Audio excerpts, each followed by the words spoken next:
चाह पी कर चट जे भाई जोगी थिया त चाह पी कर चट किटलीअ मो न थई ध्रव त वॾो भराए रखो मट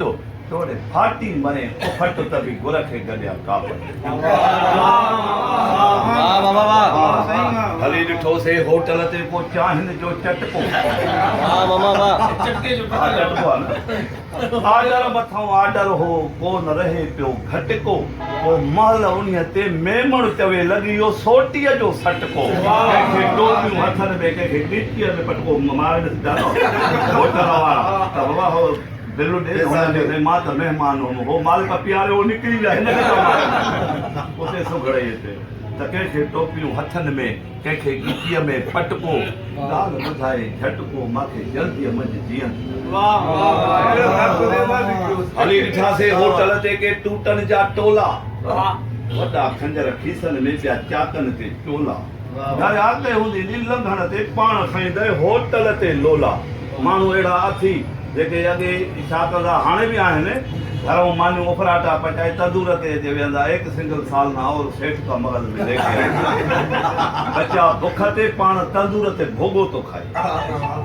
छो न सुघड़ो न हली ॾिठासीं होटल ते के टूटनि जा टोला वॾा खंजर खीसनि में ॿिया चाकनि ते चोला घर आके हूंदे नी लंघण ते पाण खाईंदे होटल ते लोला अहिड़ा निभागा नवला पुट थियल जग खे न हुजनि जीअं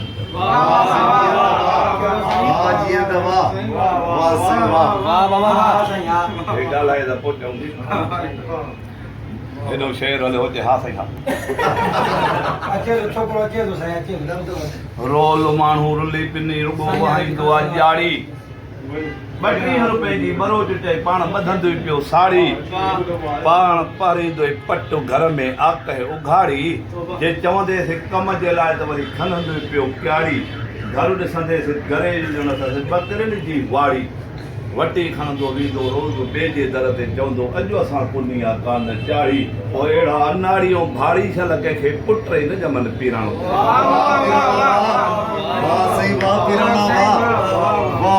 दोस्तनि चयो चंड्रे खे तड़े आओ हलूं कम ते चंड्रे खे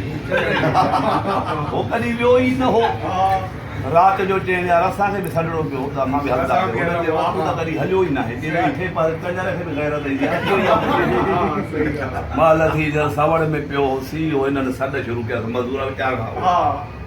उते सुघड़ जो घर में हो न उहे ओटा मोटा नोट पियो दोस्तनि चयो चंड्रे खे तड़े आओ हलूं कम ते चंड्रे यार चयो त मां हिन ते जहिड़ो सचो चयो लूसीअ जी जाई बीह रहिया हो सवड़ मूं मुंडी ॿाहिरि कढी चईं वञो वञो घड़ी सवा जो अॼु मां देवड़ो ॾिठो आहे दम ते ॾिसो ॾिसो कीअं गुसाई वञे थो लुचो इन्हीअ लम ते वेसाव बि न कजो वॾो अॻिना हिन भाड़ीअ चई बम ते छो यार हाणे हिन चयो त भेण हे त मुंहिंजो सॼी ज़ात ज़ाहिर था कनि हाणे उतां पंहिंजी हमबोशी हणणु लॻो त मां बि ॿुधो आहियां छो यार अलाह असांखे केच ॾिना आहिनि 7 में हूं स्वाऊं अञा 11 आहिनि यम ते मां बि वापारु कंदो हा वॾो कमाईंदो हा 4000 चम ते इहे जुआ संदे जम ते त जुठियूं करनो जीअं जीअं